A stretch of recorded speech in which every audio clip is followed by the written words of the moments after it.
नमस्कार. आज सकाळी एक बातमी वाचली. खूप मोठी नव्हती, कोपऱ्यात होती. बांदा, उत्तर प्रदेशातलं एक शहर. तापमान 44.2°C. आणि त्याखाली आणखी एक ओळ होती. जगातील 20 सर्वात उष्ण शहरांपैकी 19 शहर आज भारतात आहेत. विचार करा, 20 पैकी 19 म्हणजे जगात कुठेच नाही जिथे आपण आहोत.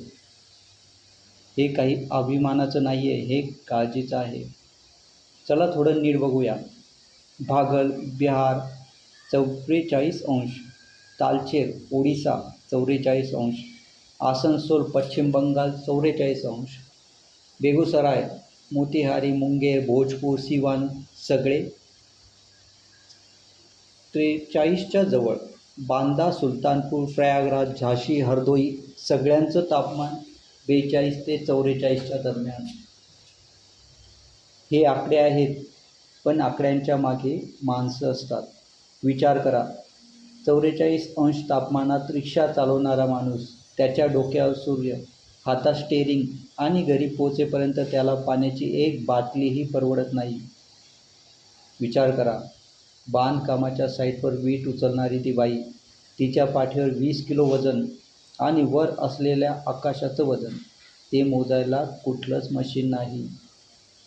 विचार करा, शेतात उभा असलेला शेतकरी, त्याची विहीर सुकलेली, त्याचं पीक होरपळलेलं आणि टीव्हीवर बातमी, देश आर्थिक महासत्ता बनतो आहे.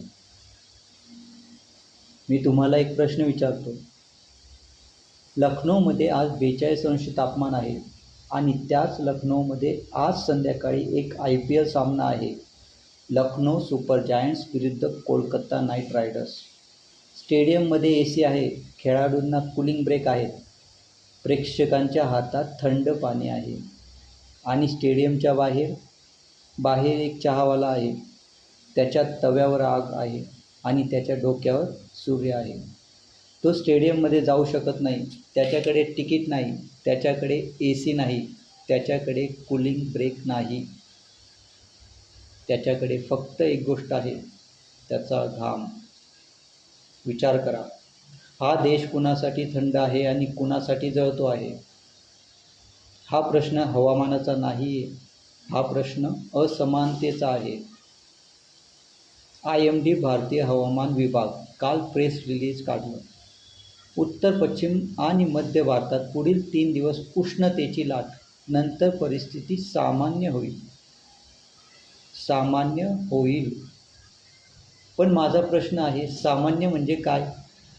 सामान्य म्हणजे 42°? सामान्य म्हणजे विहीर सुकणं? सामान्य म्हणजे झोपडपट्टीतल्या आजीला रात्री झोप न लागणं? मी एक शास्त्रज्ञाशी बोललो.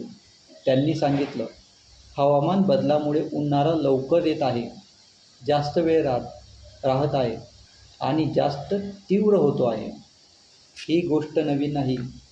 1998ची उन्हाळ्याची लाट, 2010मध्ये अहमदाबादेत 1300 लोक मेले, 2003मध्ये आंध्र प्रदेशात 3000 लोक गेले. पण आज सरकारच्या हीट ॲक्शन प्लॅन कागदावर आहेत, खरीखुरी सावली कुठेच नाही.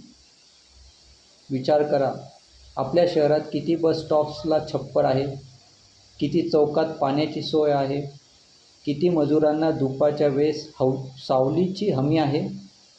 उत्तर येत आहे का? नाही येत, कारण आपण विचारलंच नाही. मी तुम्हाला एक गोष्ट सांगतो. मुंबईच्या गोवंडीत एक झोपडपट्टी आहे. तिथे सीताबाई राहतात. वय 68, एकट्या. मुलगा गावाला कामाला गेला आहे. त्यांच्या पत्र्याच्या घरात तापमान बाहेरच्या तापमानापेक्षा 4° जास्त. म्हणजे आज बाहेर 42 असेल तर आत 46. सीताबाईंना उच्च रक्तदाब आहे. डॉक्टरांनी सांगितलं आहे, थंडगार राहा. मी विचारलं, थंडगार कशा राहतात? त्या हसत म्हणाल्या, बाबा, आम्ही थंडगार होण्यासाठी जन्मलोच नाही. विचार करा, हे एक वाक्य यात संपूर्ण देशाची कथा आहे. पंतप्रधानांच्या मन की बातमध्ये आज 133वा भाग होता. त्यात क्लायमेट सस्टेनेबिलिटी, एन्व्हायरमेंट हे शब्द बहुतेक आले असतील कदाचित, पण सीताबाईंचं नाव येणार नाही, त्यांची झोपडी येणार नाही, त्यांचा पत्रा येणार नाही. कारण ते आकडे नाहीत, ते मतदार आहेत, पण इनव्हिजिबल मतदार. तुम्ही म्हणाल, मग आपण काय करायचं? मी सांगतो. पहिलं, आपल्या आजूबाजूला बघा. तुमच्या बिल्डिंगचा सिक्युरिटीवाला, तुमच्या घरी काम करणारी ताई, तुमचा भाजीवाला, त्यांच्यासाठी एक थंड पाण्याची बाटली. हे लहान दिसतं, पण हीच मानवता आहे. दुसरं, तुमच्या नगरसेवकाला विचारा, आमच्या वार्डात हीट ॲक्शन प्लॅन आहे का? विचारा. बस स्टॉपला छप्पर आहे का नाही? विचारा. सार्वजनिक पाण्याचे नळ कुठे आहेत? लोकशाही म्हणजे फक्त मतदान नाही, लोकशाही म्हणजे प्रश्न विचारणं. तिसरं, आपल्या मुलांना सांगा, हवामान बदल काय आहे, का होतो आहे, आपण काय बदलू शकतो हे शिकवा. कारण उद्या 42 नाही 45 असेल आणि त्यानंतर 48. जर आत्ता आपण काही केलं नाही तर आपल्या नातवंडांचा सामान्य कसा असेल याची कल्पना करा.